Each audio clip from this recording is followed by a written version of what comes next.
Hello, friends and internet friends and family and coworkers and people who have no idea who I am but managed to find my channel anyway.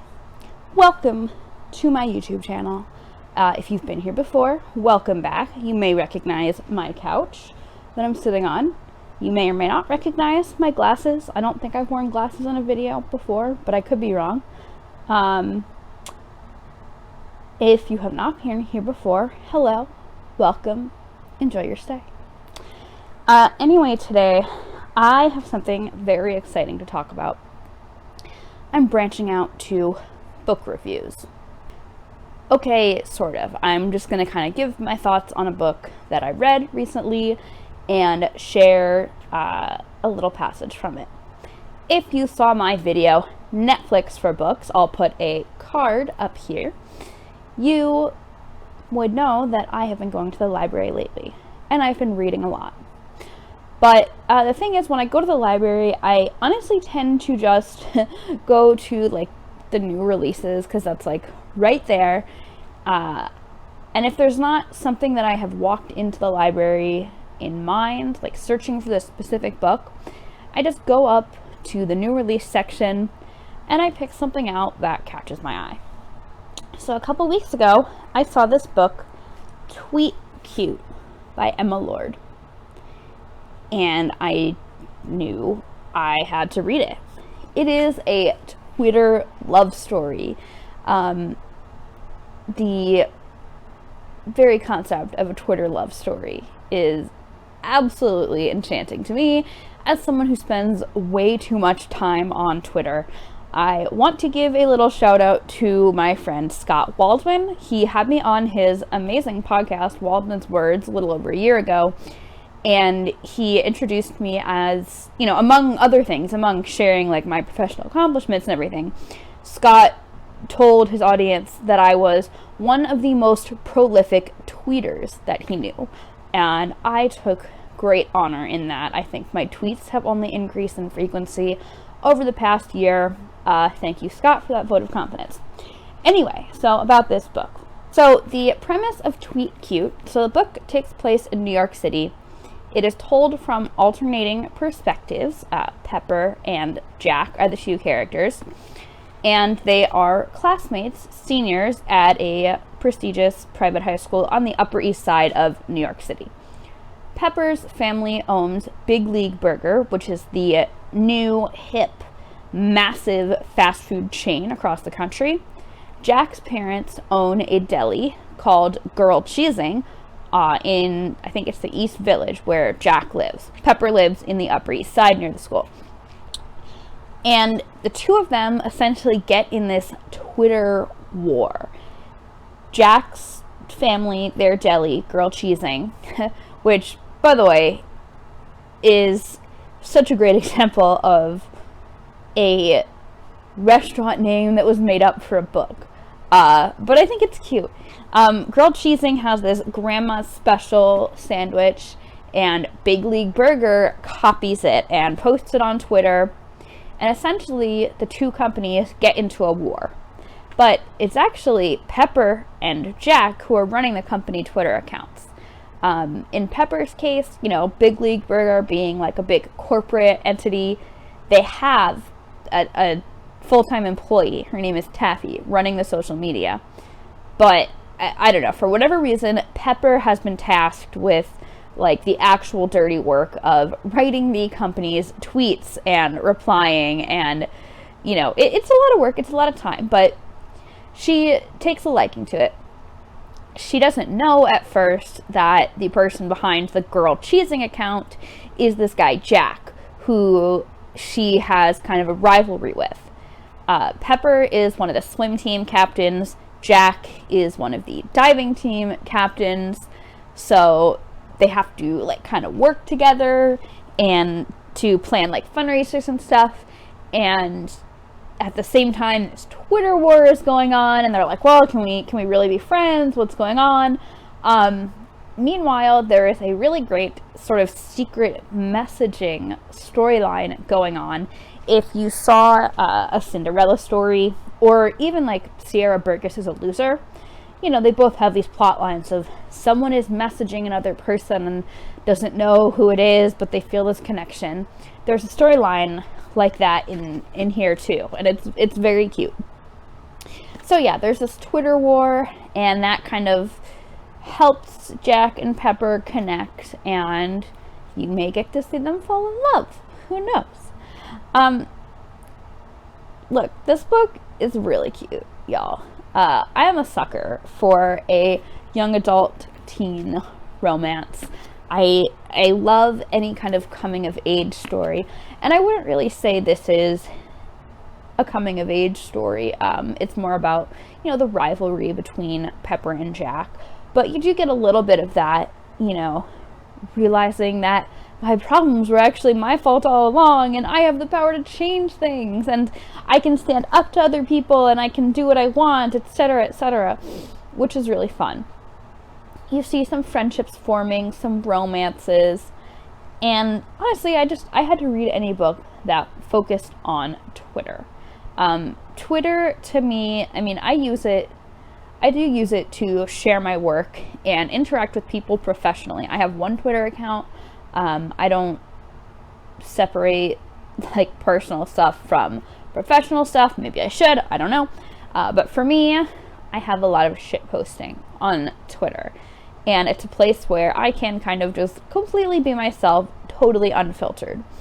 I'll be honest, I kind of have mixed feelings about brands getting funny on Twitter, because I think it can honestly be a little cheesy.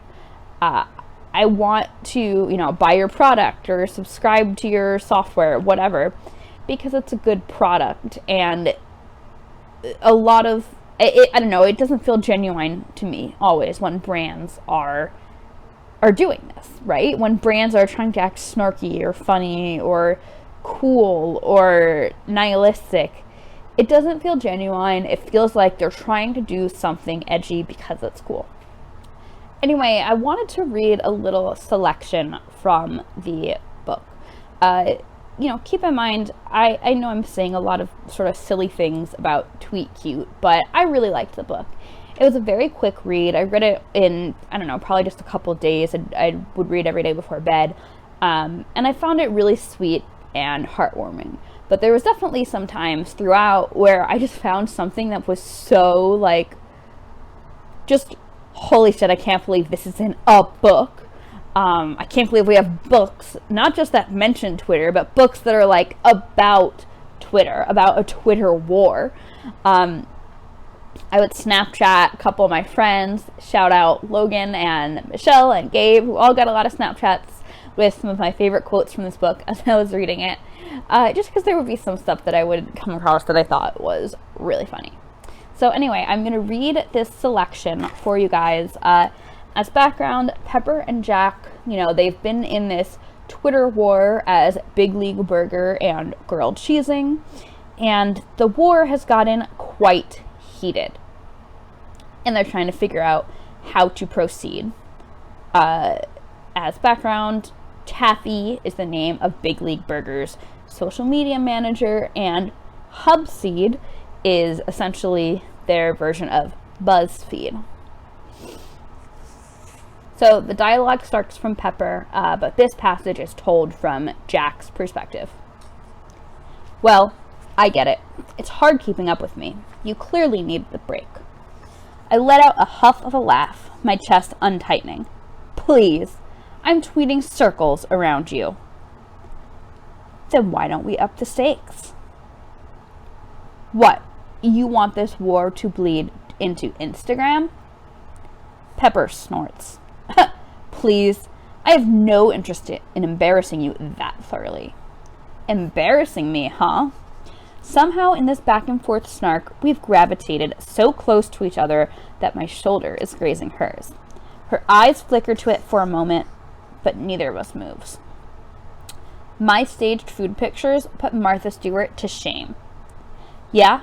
Well, people are too busy actually eating our food to gram it, so. She responds with another slow slurp of milkshake, not breaking eye contact. Okay, fine. How do we up the stakes?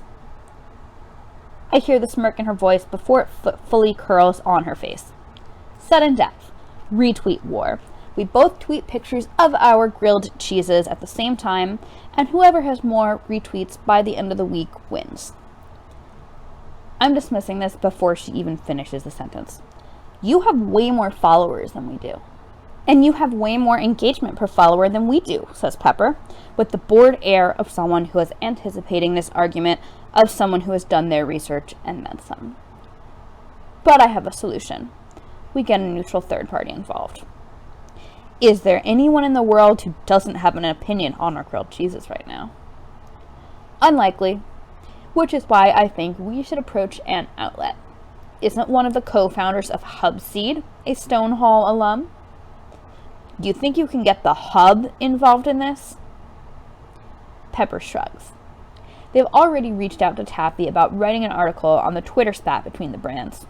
I'm guessing if your parents have checked the deli's email lately, they've gotten one too. So, yeah, I do think Tweet Cute is a really sweet book. You know, the way you see those little moments, like, you know, their shoulders brushing together or whatever, makes for, like, a very sweet little budding romance. And this Twitter war that not only is happening and helping to spark a great love story is getting covered on, like, huge media outlets. It's, like, kind of insane, but I could see it maybe happening. I don't know. The book is definitely like a fun, lighthearted read, I would say. But, you know, there's some elements in there of like family tension. You know, Pepper has a sister that she doesn't always see eye to eye with. Jack has a twin brother, Ethan, that he doesn't always get along with.